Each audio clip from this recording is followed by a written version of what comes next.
A.K. Payne was a middle school student in Pittsburgh when one of their plays was presented as part of a Young Playwrights Festival at City Theater. And I remember sitting in the audience at 12 and I was like, I want to do this. What struck them, they say, was the gift of sharing space, and it's something that's very much at the heart of their play, Furlough's Paradise, which is having its West Coast premiere at the Geffen Playhouse.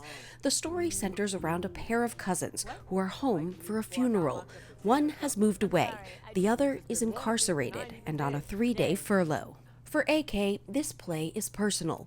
Growing up in Pittsburgh, they say the prison was a constant point of reference in people's lives. They personally had several incarcerated family members. I want people to think about an entire enormous population of our society who is incarcerated and who exists and who often there's this attempt to disappear and to render invisible, but who are still here. It's a lot of people.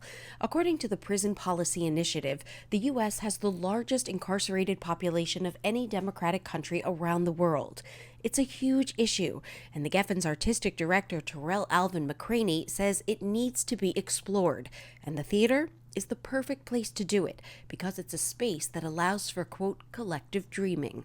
What could the world look like, say, with reformed prisons? Or if we had a different justice system, or the justice system worked in favor of making sure that folks who are incarcerated could reconnect with their families and their lives in a way that was impactful. This is Terrell's first full season at the Geffen, a season that began with his own play, The Brothers' Sighs, which also dealt with themes of incarceration. This year, he also launched the Theater as a Lens for Justice initiative, inviting people who've been impacted by incarceration into the theater to see plays and take part in talkbacks.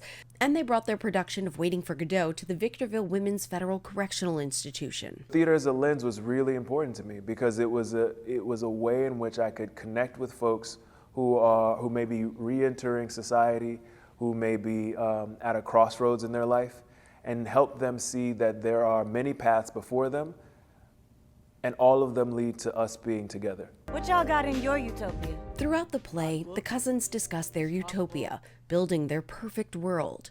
It's a conversation AK hopes audiences will continue on the ride home and beyond.